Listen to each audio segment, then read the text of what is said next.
नमस्कार, KP news 24/7 में आपका स्वागत है। मैं हूं आयुषी विजयवर्गीय आपके साथ। तो चलिए खबरों के सफर की शुरुआत करते हैं और सबसे पहले एक नजर हेडलाइंस पर। राम भक्तों में डर पैदा करने के लिए कार सेवकों की गिरफ्तारी, श्री राम सेना के राष्ट्रीय अध्यक्ष प्रमोद मुतालिक ने कही ये बात। राजनीतिक कारणों से परेशान किया जा रहा 22 से अधिक संपत्ति मामले में सीबीआई के हाईकोर्ट पहुंचने पर बोले शिव कुमार।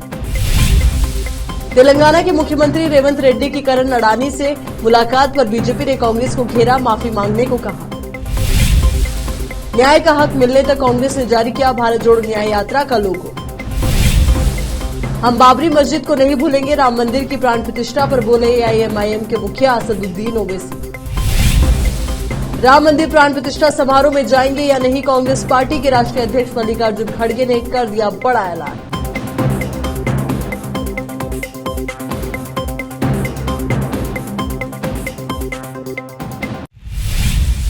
अब देखते हैं समाचार विस्तार से। श्री राम सेना के राष्ट्रीय अध्यक्ष प्रमोद मुतालिक ने कहा कि पूरा देश राममय हो रहा है, कांग्रेस नेताओं को ये बर्दाश्त नहीं हो रहा। राम भक्तों में भय पैदा करने के कारण वे 3 दशक पुराने केस में कार सेवकों को गिरफ्तार कर रहे हैं। चिन्नापेट के पांडुरंग कॉलोनी स्थित हिंदू कार्यकर्ता श्रीकांत पुजारी के घर जाकर संवेदना व्यक्त करने के बाद मुतालिक ने कहा कि राम मंदिर के उद्घाटन में राम भक्तों में भय पैदा करने के लिए सीएम सिद्धरामैया और गृह मंत्री डॉक्टर जी परमेश्वर के निर्देश पर गिरफ्तारियां की जा रही हैं। कई और लोगों की गिरफ्तारी की साजिश है, ऐसी धमकियों के आगे नहीं झुकेंगे। उन्होंने कहा कि राम जन्मभूमि संघर्ष में शामिल रहे कार सेवक श्रीकांत पुजारी की गिरफ्तारी एक अमानवीय घटना है, वही कमाने वाला है, इसके चलते परिवार के सदस्य चिंतित हैं कि उसे रिहा किया जाएगा या नहीं।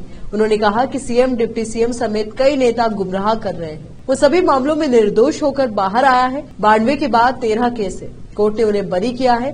उन्होंने कहा कि मुझ पर 110 मामले हैं, मुझे फांसी होनी चाहिए थी, तो क्या मैं भी गुंडा हूं? कांग्रेस योजनाबद्ध तरीके से झूठे केस दर्ज कर भ्रष्टाचार कर रही है। दूसरों ने पैसे दिया है इसलिए गिरफ्तार नहीं किया है, ये पैसा नहीं दे सकते इसलिए गिरफ्तार किया है। विधान परिषद सदस्य बीके हरिप्रसाद का बयान भी सामने आया है। उन्होंने कहा कि हिंदुओं और अयोध्या जाने वालों लोगों में डर पैदा कर रहे हैं, तो वही ये गोधरा जैसा दंगा होगा, कहने के जरिए हिंदुओं को डराना है। गोधरा कांड में किसने भाग लिया था? अब अयोध्या जाने वाली ट्रेन में मुसलमानों के जरिए दंगा कराने का बयान हो सकता है, पहले उनके खिलाफ कार्रवाई होनी चाहिए। केंद्रीय जांच ब्यूरो सीबीआई ने कर्नाटक के उप मुख्यमंत्री डीके शिव कुमार के खिलाफ 22 से अधिक संपत्ति का मामला एजेंसी से वापस लेने के राज्य सरकार के फैसले के खिलाफ कर्नाटक हाईकोर्ट का रुख किया है। इस पर शिव कुमार ने प्रतिक्रिया दी है। उन्होंने कहा है कि उन्हें राजनीतिक कारणों से परेशान किया जा रहा है। सीबीआई के अदालती कदम के बारे में पूछे जाने पर शिव कुमार ने कहा कि मैं जानता हूं कि इसके पीछे कौन लोग हैं। उन्होंने कहा कि पार्टी अदालत में जवाब देगी। उन्होंने ये भी कहा कि सामने जो भी आएगा उसका सामना करने के लिए तैयार हूं। पूर्व प्रधानमंत्री एचडी देवेगौड़ा ने कांग्रेस पर हमला किया। उन्होंने कहा कि कर्नाटक से कांग्रेस को खत्म करने के लिए जनता दल सेक्युलर जेडीएस प्रतिबद्ध है। विपक्षी गठबंधन इंडिया को लोकसभा चुनाव में हराना होगा। जेडीएस के चीफ एचडी देवेगौड़ा ने कांग्रेस पर निशाना साधते हुए दावा किया कि कर्नाटक की सिद्धरामैया सरकार ने 5 राज्यों में हाल ही में हुए विधानसभा चुनाव में पार्टी की मदद करने के लिए जनता के पैसे का इस्तेमाल किया। दरअसल हाल ही में तेलंगाना, मिजोरम, हिंदी भाषा राज्य, मध्य प्रदेश, छत्तीसगढ़ और राजस्थान में विधानसभा चुनाव हुए थे। कांग्रेस तीनों हिंदी भाषी राज्यों में चुनाव हार गई थी और यहां बीजेपी ने जीत हासिल की थी। वहीं कांग्रेस ने तेलंगाना से केसीआर को भारत राष्ट्र समिति बीआरएस को सत्ता से बाहर कर दिया। कुतुबुल्लापुर से डिवीजन गुरुमूर्ति नगर कमेटी हॉल में सैयद नईम और एमडी ओस्मान की निगरानी में प्रजा पालना की आज 6 जनवरी को आखिरी दिन है। ये प्रजा पालना 28 दिसंबर से शुरू की गई थी। आज इसके आखिरी दिन सिर्फ गुरुमूर्ति नगर में 4000 आवेदन जमा किए गए। इस अवसर पर कांग्रेस पार्टी के क्षेत्र के नेताओं और महिला नेताओं ने पुलिस विभाग की ओर से की गई व्यवस्था की सराहना की और धन्यवाद दिया। साथ ही जीएचएमसी विभाग का भी धन्यवाद दिया। इस अवसर पर सैयद आरिफ, एस माधवी, सैयद सोहेल, गणेश, नीलम गुप्ता और कई कांग्रेस पार्टी के नेता शामिल रहे। कुतुबुल्लापुर से केपी न्यूज के संवाददाता मोहम्मद निजाम की रिपोर्ट। तेलंगाना रेवंत रेड्डी साहब सीएम हमारे हनुमंत रेड्डी गारू उनके आदरम में ये काम जो है सो हमारे आरपी थोड़े वर्कर्स और उनके साथ जो सो मैनेजर रवि, उनके साथ थोड़ा काम अच्छा हुआ। अब हमारे पास जो है सो 127 डिवीजन गिरिनगर, गुरुमूर्ति नगर, हाउसिंग बोर्ड, यहाँ के जो सो फॉर्म्स पूरे अप्लाई हुए। ये फॉर्म जो है सो 5000 के करीब आ जाते हैं। आज का फुल डे, अभी थोड़ा वक्त बाकी है, लिहाजा पूरा वर्क अच्छा पीसफुल हुआ। हम ये पार्टी कांग्रेस पार्टी बोल के नहीं सोचे, हर कोई पार्टी वाला भी आए तो हम उनको कोऑपरेट करके, हम खुद बैठ के, हमारे दोस्ता बैठ के, कांग्रेस पार्टी के कार्यकर्ता बैठ के फार्मा भर के 1 रुपया नहीं लिए ना, उनकी हम सेवा करें। हम पब्लिक की सेवा है, हम कांग्रेस पार्टी हम पब्लिक की सेवा करने में लगी हुई है, लिहाजा हम जो है सो पूरे कार्यकर्ता मिलके वर्क अच्छा करें यहाँ पे। लिहाजा और जो है सो आपके जो है सो ये आरपी वाले भी अच्छा काम करें। और ये आरपी का जो मतलब क्या है बोले तो ये जो है सो 128 से स्टार्ट हुआ था, 6 तारीख आज लास्ट है। उसके बाद में भी जो है सो इसका जारी रहेगा 6 तारीख तक। 6 तारीख को ख़त्म होने के बाद फिर जो है 4 महीने को ये रहेंगे यहाँ पे। और एक गुड न्यूज़ क्या है बोले तो ये 17 तारीख से ऑनलाइन होगा। ये 17 तारीख जनवरी 17 से ऑनलाइन होगा। और आपको जो है सो संक्रांति शुभाकांक्षी में आपको गिफ्ट 25 तारीख के अंदर आपको जो है अकाउंट में पैसे आ जाएंगे 2500 रुपये। ये जो हाईकमांड की न्यूज़ है, ये जो है सो आपको 17 तारीख से ऑनलाइन होंगे, आपको मैसेजेस आ जाएंगे ऑनलाइन 17 तारीख से। उसके बाद में जो 25 तारीख के अंदर आपको जो है सो 25,000 रुपये महालक्ष्मी के 2500 2500 आपके जो है सो अकाउंट में गिरेंगे चला। उसके बाद में जो सो फिर आपको फिर अभी किसी को न्याय तो क्या करेंगे फिर अब जब 4 महीने में फिर कैंप लगेगा, हमको न्याय बोल के फिर आप एप्लीकेशन लगा ले सकते हैं। सोदर मल्लारा अंदर की नमस्ते भाई साहब दोस्तों। और एक चीज़ क्या है मना की पूरी कार्यकर्ता अंदर दयచేసి అందరూ పని చేశారు, సంతోషం। మళ్ళీ ఏదైనా ప్రోగ్రామ్స్ వస్తే కూడా మనం అందరం కలిసిమెలిసి పనిచేయాలని నేను సయ్యద్ నయీం కాంగ్రెస్ పార్టీ కన్వీనర్ సెలవు తీసుకుంటున్నాను। జై కాంగ్రెస్, జై తెలంగాణ। अडानी ग्रुप के चेयरमैन गौतम अडानी के बेटे करण अडानी और तेलंगाना के मुख्यमंत्री और कांग्रेस नेता रेवंत रेड्डी की हाल ही में हुई मुलाकात के बाद विवाद गहरा गया है। मामले पर भारतीय जनता पार्टी ने कांग्रेस पर दोहरा रवैया अपनाने का आरोप लगाते हुए देश और राज्य के लोगों से माफी मांगने की मांग की। इस मुलाकात पर अपनी प्रतिक्रिया व्यक्त करते हुए केंद्रीय मंत्री प्रहलाद जोशी ने शुक्रवार को कहा कि अगर कोई मुख्यमंत्री निवेश पाने की कोशिश कर रहा है तो ये उसका अधिकार है, लेकिन ये लोग एक व्यक्ति का नाम हमारी सरकार के साथ जोड़ते हैं और फिर 1 महीने के लिए संसद भी नहीं चलने देते। उन्हें देश और प्रदेश की जनता से माफी मांगनी चाहिए। प्रहलाद जोशी की ये प्रतिक्रिया अडानी पोर्ट्स एंड SEZ के MD करण अडानी और अडानी समूह के अन्य प्रतिनिधियों की राज्य में निवेश पर चर्चा के लिए 3 जनवरी को हैदराबाद में रेवंत रेड्डी से मुलाकात के बाद आई। बैठक के दौरान रेवंत रेड्डी ने औद्योगिक विकास और रोजगार सृजन पर जोर देते हुए नए उद्योगों के लिए सुविधाएं और सब्सिडी का आश्वासन दिया। यहाँ रुक एक छोटे से ब्रेक के लिए जल्द हाजिर होंगे।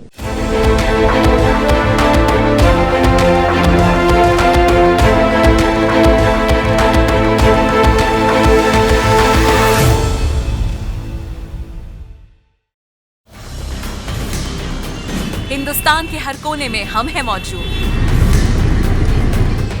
24 घंटे हालात पर गहरी नजर, खबरों से जुड़े चुपते सवालात और आपको दिखाता है धार्मिक, सामाजिक, राजनीतिक, लोकल और इंटरनेशनल न्यूज की सबसे बेहतर कवरेज जो आपको रखती है हर पल बाखबर। देश और दुनिया भर की खबर के लिए देखते रहें KP News 24/7। ब्रेक के बाद एक बार फिर से आपका स्वागत है। कांग्रेस ने राहुल गांधी के नेतृत्व में निकलने जा रही भारत न्याय यात्रा का लोगो शनिवार 6 दिसंबर को जारी किया। इस लोगो के 2 हिस्से हैं, जिस पर लिखा है भारत जोड़ो न्याय यात्रा। न्याय का हक मिलने तक से एक हिस्से में भारत जोड़ो न्याय यात्रा लिखा गया है, जो तिरंगा के रंग से सजाया गया है, जबकि दूसरे हिस्से में ब्लू कलर में न्याय का हक और काले कलर में मिलने तक को रखा गया है। लोगों की लॉन्चिंग के मौके पर कांग्रेस अध्यक्ष मल्लिकार्जुन खड़गे ने कहा कि यात्रा 14 जनवरी से शुरू होगी। उन्होंने कहा कि राहुल गांधी जी के नेतृत्व में हम 14 जनवरी से भारत जोड़ो न्याय यात्रा शुरू कर रहे हैं। भारत जोड़ो न्याय यात्रा देश के सामाजिक, आर्थिक, राजनीतिक और बुनियादी मुद्दों को लेकर निकाली जा रही है। अयोध्या में बन रहे भव्य राम मंदिर के उद्घाटन से पहले एक बार फिर AIMIM के मुखिया असदुद्दीन ओवैसी ने कई सवाल खड़े किए हैं। उन्होंने साफ तौर पर कहा है कि 6 दिसंबर को बाबरी मस्जिद को विध्वंस की घटना हमेशा लोगों के जहन में रहेगी। ओवैसी ने कहा कि केंद्र सरकार इसे लोकसभा चुनाव में मुद्दा बनाने की कोशिश करेगी, लेकिन असल मुद्दा बेरोजगारी है, मुद्दा महंगाई का है। चीन ने जमीन हड़प ली है। राम मंदिर को लेकर उन्होंने कहा कि वो सुप्रीम कोर्ट के फैसले को मानते हैं। मथुरा के शाही ईदगाह को कृष्ण मंदिर घोषित करने की मांग को लेकर भी उन्होंने तीखी प्रतिक्रिया दी। ओवैसी ने कहा कि प्लेस ऑफ वर्शिप एक्ट संसद का बनाया हुआ है, क्यों नहीं मोदी सरकार कहती है कि हम इस पर स्टैंड करते हैं। उन्होंने आगे कहा कि 6 दिसंबर को बाबरी मस्जिद को किसने शहीद किया, ये मुद्दा जिंदगी भर रहेगा।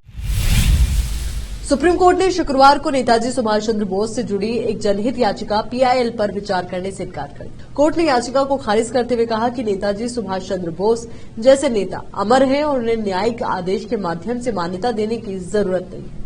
इस याचिका में बोस को राष्ट्रपुत्र घोषित करने का निर्देश देने और भारत के स्वतंत्रता संग्राम में उनकी भूमिका को कथित तौर पर कमतर करने, उनके लापता होने या मृत्यु के बारे में सच्चाई न बताने के लिए कांग्रेस से माफी की मांग की गई थी।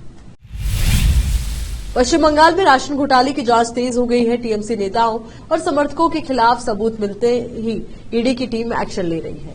इसी सिलसिले में आज ईडी ने टीएमसी नेता शंकर अध्या को गिरफ्तार किया है। शंकर अध्या जिसकी पार्टी में बड़ी ऊपर तक पहुंच थी, उसके अपने जिले में उसकी हैसियत किसी राजा जैसी है। इलाके में उसके खास लोग उसे डाकू नाम से भी जानते हैं। शंकर अध्या की गिरफ्तारी के समय उनके समर्थकों ने हंगामा किया। इस दौरान एजेंसी की टीम के साथ धक्का मुक्की और बदसलूकी हुई। गौरतलब है कि शुक्रवार को भी ईडी की टीमों ने टीएमसी नेताओं शंकर अध्या और शाहजहां शेख के ठिकानों पर रेड की थी। ये दोनों पश्चिम बंगाल के पूर्व खाद्य मंत्री ज्योति प्रिय मलिक के करीबी हैं। कांग्रेस पार्टी के राष्ट्रीय अध्यक्ष मल्लिकार्जुन खड़गे ने 22 जनवरी को अयोध्या में राम मंदिर के प्राण प्रतिष्ठा समारोह में शामिल होने को लेकर अपनी प्रतिक्रिया दी। खड़गे ने कहा कि वो वहां जाएंगे या नहीं, इस पर वो बहुत जल्द फैसला करेंगे। आपको बताते चले कि खड़गे और पार्टी के पूर्व अध्यक्ष सोनिया गांधी को इस कार्यक्रम के लिए आमंत्रित किया गया है। कांग्रेस ने पहले कहा था कि समारोह में शामिल होने को लेकर उनके फैसले के बारे में सही समय पर सभी को बता दिया जाएगा। कांग्रेस पार्टी में इन दो नेताओं के अलावा लोकसभा में कांग्रेस के नेता अधीर रंजन चौधरी को भी समारोह के लिए आमंत्रित किया गया है। खड़गे ने अखिल भारतीय कांग्रेस कमेटी मुख्यालय में आयोजित प्रेस कॉन्फ्रेंस में समारोह के लिए उन्हें भेजे गए निमंत्रण के बारे में सवाल पूछे जाने पर कहा कि मुझे निमंत्रण मिला है। प्रधानमंत्री मोदी के पूर्व प्रधान सचिव मंदिर ट्रस्ट के सचिव के साथ मेरे पास आए थे, मुझे आमंत्रित किया है, इसलिए मैं इस पर बहुत जल्द फैसला करूंगा। राम मंदिर के प्राण प्रतिष्ठा समारोह के निमंत्रण पर कांग्रेस के एक मुख्यमंत्री की टिप्पणी के बारे में पूछे जाने पर खड़गे ने कहा कि व्यक्तिगत आस्था के बारे में है, अगर निमंत्रण है तो आप जा सकते हैं, कोई अन्य भी जा सकता है। यहाँ रुक रहे एक और छोटे से ब्रेक के लिए, जल्द हाजिर होंगे।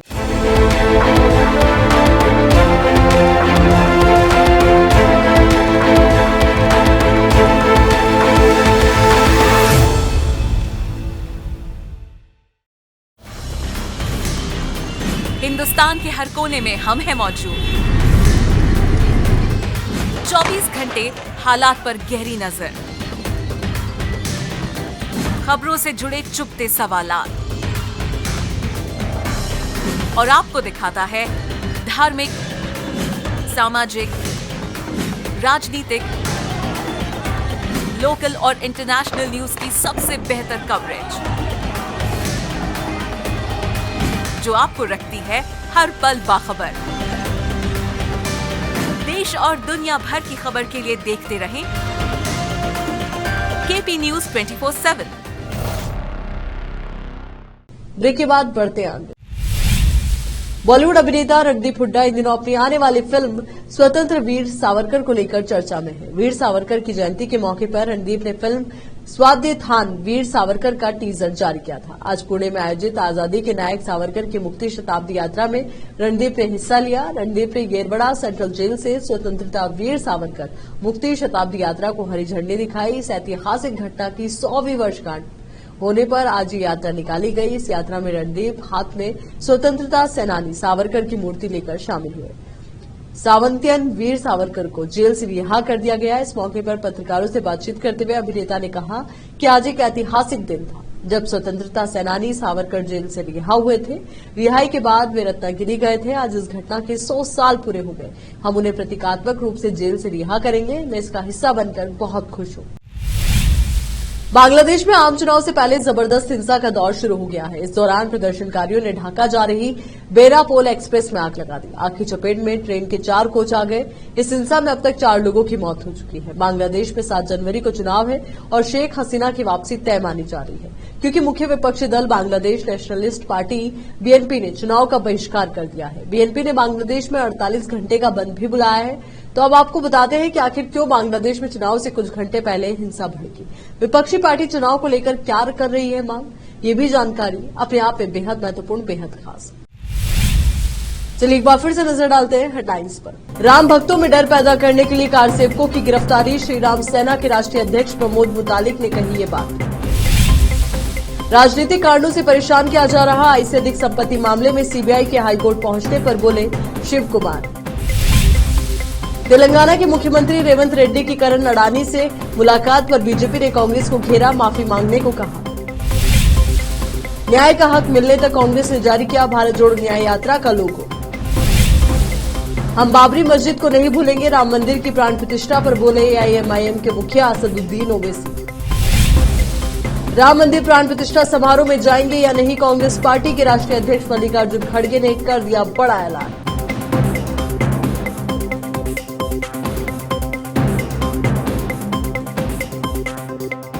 केपी न्यूज के इस बुलेटिन में फिलहाल के लिए इतना ही। देश और दुनिया से जुड़ी तमाम ताजा खबरों के लिए आप बने रहिए केपी न्यूज 24/7 के साथ। धन्यवाद।